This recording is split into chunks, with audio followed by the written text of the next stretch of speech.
క్రీడాకారులకు స్పోర్ట్స్ పీఈటీలకు అందరికీ నమస్కారాలు. మా చిన్నారులకు, మా సమ్మక్క సార్లమ్మలకు, మా కొమరం భీములకు, మా సేవాలాలకు అందరికీ కూడా పేరు పేరున హృదయపూర్వక శుభాకాంక్షలు, ధన్యవాదాలు తెలియజేస్తూ మరి వివిధ ప్రాంతాల నుంచి ఇక్కడికి వచ్చి ఈ గేమ్స్ లో పార్టిసిపేట్ చేస్తున్న మీ అందరినీ మనస్ఫూర్తిగా ఆహ్వానిస్తా ఉన్నాం. ఈరోజు మనకు వెనుకట చూస్తే కొన్నేళ్ల క్రితము మరి ఉండడానికి ఇల్లు లేకున్నా, వెళ్ళడానికి రోడ్డు లేకున్నా, కానీ మన గ్రామాలలో మన పెద్దలు రోజు ఆటలు పాటలు మాత్రం పక్కాగా చేసేవాళ్ళు. ఎందుకంటే ఆనందం అనేది ఆట పాటలలో ఉంటది కాబట్టి.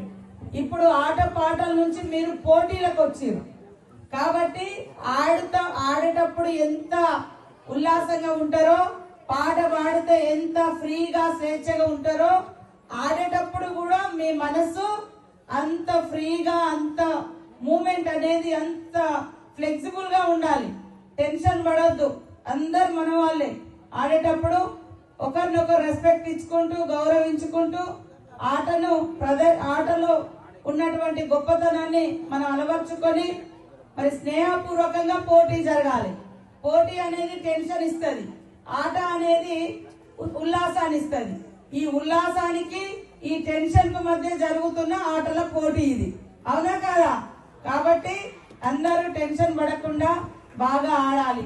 ఇప్పటికి కూడా గ్రామాలలో మరి గూడాలలో గాని, తండలలో గాని, చెంచు పెంటలలో గాని, ఎక్కడైనా మన మారుమూల మరి గిరిజన గ్రామాలలో ముఖ్యంగా వాలీబాల్ గాని, కబడ్డీ గాని, ఖోఖోలు గాని, మరి ఉప్పు అది అంటారు, ఉప్పు బేర అంటారు, ఉప్పు పోసుకుని అట్లాంటి ఉప్పు బంద గాని, ఇవన్నీ మన పెద్దోళ్ళు చాలా ఆడేటోళ్ళు ఒకప్పుడు. ఆ ఆటలన్నీ ఈ టీవీలో వచ్చినాక రాత్రి కాగానే సీరియల్ అడివే కూర్చుంటున్నారు.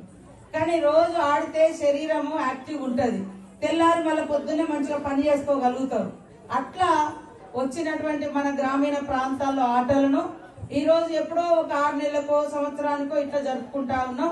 కానీ మీరు మరి ప్రతిరోజు ఖచ్చితంగా ½ అయినా మీ బాడీని యాక్టివ్ చేసుకోవడం కోసం ఈ ఆటల పోటీలు మీకు మీరు నిర్వహించుకోవాల్సిన అవసరం ఉంది.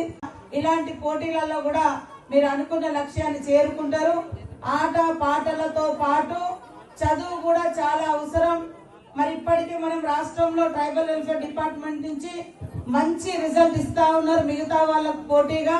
కాబట్టి ప్రతి ఒక్కరు కూడా ఈసారి వచ్చేటువంటి 10th ఇంటర్ రిజల్ట్ లో మరి అందరూ మన వాళ్ళు మన ట్రైబల్ డిపార్ట్మెంట్ నుంచి కూడా బాగా రాణించాలని కోరుకుంటూ, చరిత్ర సృష్టించినోడు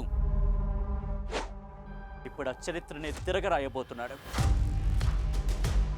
అబద్ధాల గోడల్ని బద్దలు కొట్టి నిజాలను రాగా మీ ముందుంచబోతున్నాడు. నిజమైన వార్తల కోసం వెంటనే డౌన్లోడ్ చేసుకోండి రా యాప్ని.